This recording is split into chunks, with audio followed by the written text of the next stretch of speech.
Eu que tava doida pra dar uma lapadinha, gente, não tinha ninguém, não tinha um homem, eu tava carente, pois eu era solteira. Então, um açougueiro que mora aqui perto de casa começou a me paquerar. Então, venha, papai. Até um certo dia, ele me pediu o número do meu telefone e eu dei pra ele. Conversa vem, conversa vai, né? Até que chegou naquele ponto que eu queria. Então, ele perguntou quando que eu ia visitar a casa dele. Na primeira vez não deu certo, na segunda também não, mas na terceira, gente, eu não dispensei. Eu não estava fazendo nada.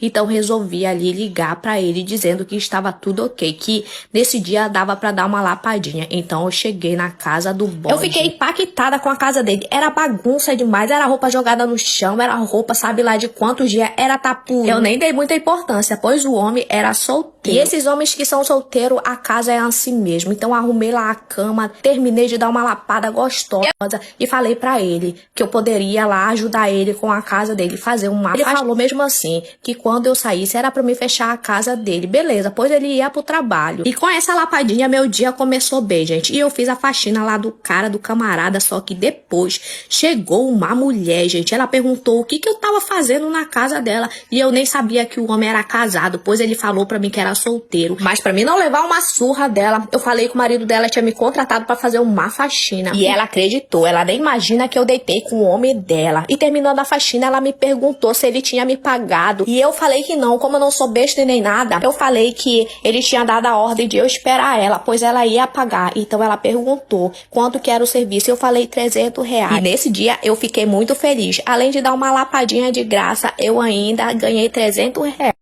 Eu fui no médico hoje me consultar e esse médico, ele já era um senhor de aproximadamente 65 anos, né? E ele virou pra mim e falou, deita na maca. Aí eu deitei, gente. Ele começou a tirar minhas vestes, né? Aí pegou, quando tirou minhas vestes, ele começou a palpar todo lugar que vocês pensar. E virar minhas partes embaixo, mandou eu virar de busto. Eu já comecei a achar estranho. Eu falei, não, meu exame não tem nada a ver com isso, não. E ele vira de costas, gente. Quando eu virei de costas, esse homem pegou, tirou as vestes dele, ficou do jeito que ele nasceu, minha filha. Pegou o pirulito dele, enfiou com toda a força que vocês pensar na minha rodeira. E eu comecei a gritar, para, pelo amor de Deus, socorro, socorro. E as enfermeiras que trabalhavam lá não podiam fazer nada, porque estavam sofrendo a mesma coisa que eu sofri. Porque senão elas perdiam o emprego delas, né? E eu comecei a falar pra parar, que eu tinha problema.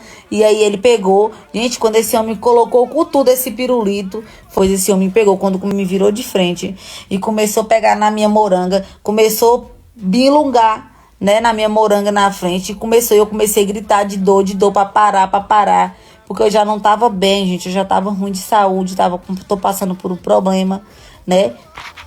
Aí quando esse homem, gente, terminou